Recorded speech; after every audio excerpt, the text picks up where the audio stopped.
It's a senior day episode of Run It Back, and today Joe Davis joins us. Joe will be calling the game for Fox tomorrow. He's also the Dodgers full-time broadcaster. Thanks so much for joining us, Joe. How are you doing? Good, guys. How are you?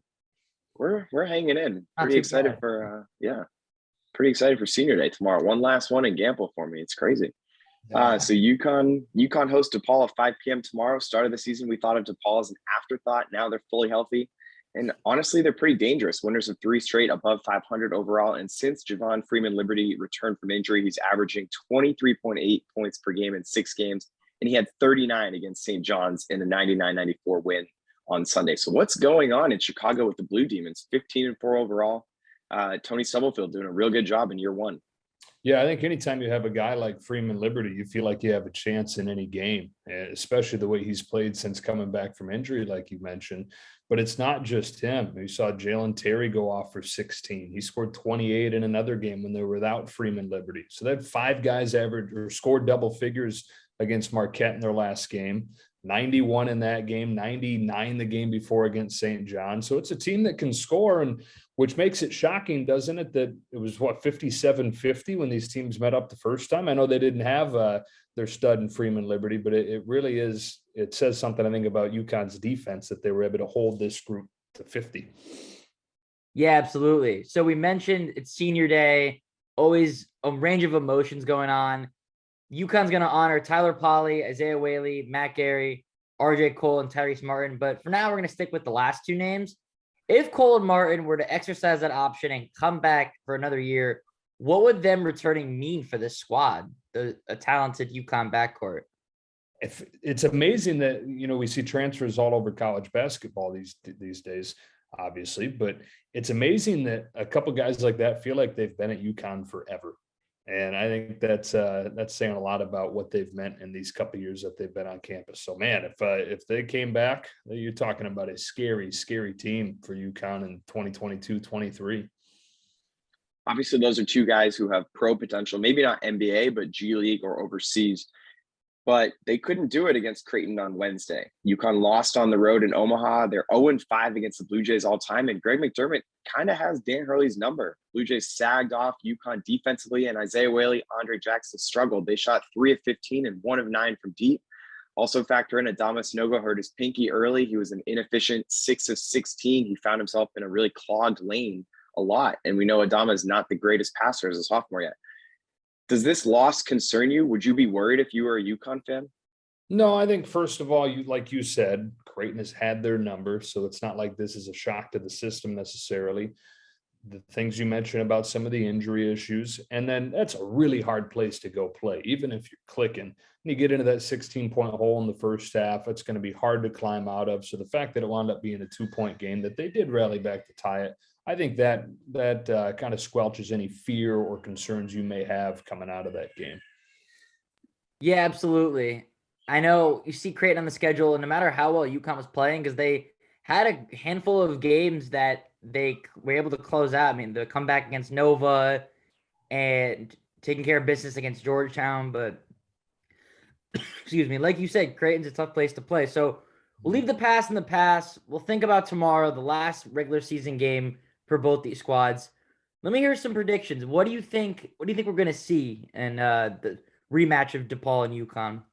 I think it's fascinating because you've got a really good defensive team in UConn, who, by the way, is way better offensively than people give them credit for. I'm reading through all this, all the clips and coverage of the team, and it's like, wow, great defensive team, great rebounding team, but man, they're not very good on it. They're the number 2 team in the Big East in offensive efficiency. So just a side note there on UConn, I think they're a better offensive team than people give them credit for, but known for their defense, facing a DePaul team that lately has been known for its offense, 91 and 99 in their last 2 games, led by the leading scorer in the conference. So fun when you have a matchup like that is that easy to kind of see a strength against strength matchup. So we'll see. I think that DePaul obviously would like a high-scoring game, up and down. UConn doesn't necessarily want a low-scoring game, but I don't think they want it getting into the 80s and 90s like DePaul has steered the game the last couple times out. So should be fascinating to see. Can DePaul keep on rolling what they've done largely at home during a winning streak in a tough environment at Gamble?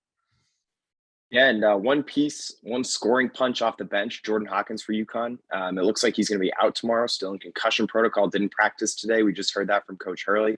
So, that could be a little bit of an impact. Going to need a guy like Tyler Pauly to step up. And you talked about UConn's offensive efficiency, second best in the conference. And I agree, they are a strong offensive team, a lot better than we've seen, but they do have their flaws. Like in the game against Creighton, if a team, inputs a defensive scheme where they're going to sag off the guys who can't shoot, it really hurts UConn because then Adama Sanogo can't get going. And we all know he's, the focal point of UConn offensively. But UConn can play for the 3 seed in the Big East tournament tomorrow. Major seeding implications on the line. A UConn win and a Creighton loss to Seton Hall means UConn's the 3. They'd end up in Villanova's side of the bracket in Madison Square Garden. Any other result being a UConn loss to DePaul or a Creighton win over Seton Hall, and UConn's the 4, and they're in Providence side of the bracket. Now, if you're UConn, obviously you don't want to go out and lose a game. You never want to lose. But where would you rather end up in the Big East tournament? Well, I don't know about you guys, but I think that Providence has been sprinkled with a little bit of pixie dust this year. That's not to take any credit away from what they've done. And I love Ed Cooley, and I think it's incredible that they've won a conference championship, but look at what they've done in close games. I mean, they've lived a charmed life. So in baseball, there's the Pythagorean record that you often hear, which is what your total points, or in baseball, total runs versus runs allowed, would tell you record should be. I think the expected Pythagorean record for Providence is not a 1 seed level. So if you're going to get paired up on the side of the 1 seed, this may be the year to do that, because I'm not sure Providence is your typical 1.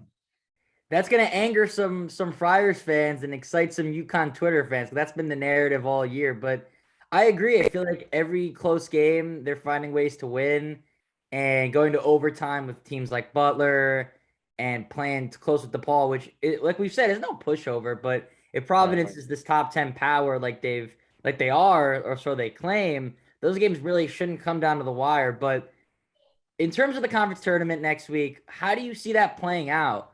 Matchups that maybe UConn, like we said, UConn maybe wanting to play Providence, but a lot of powerhouses in the building next week. So how do you see it shaking out? Yeah, it's one of my favorite events. So pumped to watch that going. It's hard for me ever to pick against Villanova. Say what you will about this year's edition and how they compare to previous ones, but it's just really hard for me to, if I'm taking my pick out of the group. I mean, when you're looking at history, you're looking at the math in previous years, I think you'd be stupid not to be terrified of Villanova, regardless of how the roster is shaped this year. Yeah, I completely have to agree with you. It doesn't matter if they're the 2 seed, doesn't matter if they have 7 or 8 losses. Jay Wright's at the helm. That team is as fundamentally sound as anybody in the country. The way they execute on offense, the way they do every little thing right. So many jump stops, so many pump fakes, efficient free throws, low turnover numbers. For UConn to come back from down 4 with about 30 seconds to go at home about a week and a half ago was truly a miracle against a team like Villanova. So I have to go with you. I think it's going to take a major upset to shock the Wildcats at Madison Square Garden. Now, last question for me. UConn likely on the 4 or 5 seed line for the NCAA tournament. What would you deem a success for Dan Hurley's squad in March? I think get out of the first weekend, right? Make a Sweet 16 run. I think anything beyond that would be gravy. I think that they very well could make a run beyond that, but it would be a disappointing season, I would think, for Connecticut fans if it ended in that opening weekend. And again, we'll see how the seed winds up, and who knows what the region looks like. You guys know, you find out a lot on Selection Sunday about what that path is going to look like. You find out everything about what the path is going to look like, but it becomes a lot easier to make predictions once you see who's in that region, whether you got a good draw or a bad draw, and that's individual to each team. A good draw for one team is going to be a bad draw for another. So how does it fall for UConn? But I really think that they could and should get out of the first weekend. Yeah, I think last year, I think the benchmark was just getting to the tournament, which they did. And this team has been better than last year in terms of record, in terms of how they've looked, in terms of each individual player. So I think anything, and like you said, the first round would be disappointing because they wouldn't show a lot of growth. And Hurley's all about growth and building a culture and bringing back the winning ways of UConn basketball. And failing to get past the round of 32, I think this team is better than I think they're a top 16 team in the country. I know March Madness, that's not how it works. We're going to get some teams that we're not thinking of in that round, but I think Sweet 16 or bust, honestly, and would love to go further, but it would get the groundwork in place for a bright future, in my opinion, for this UConn team with high recruits and another year of Hurley, another year of guys learning the offense. So I agree with you there. I feel like we got to see it Sweet 16 berth in this squad. Yeah, it does feel like the next step, doesn't it, as Coach Hurley tries to reshape this program. Absolutely. But before that, UConn-DePaul senior night inside Gamble Pavilion. Obviously, Joe, you'll be calling it from the West Coast in the studios, but we really appreciate you taking the time to come on to run it back and preview tomorrow night's matchup. All right, Noam. All right, Jake. Thanks, guys. All right, we'll see you next episode for Run It Back.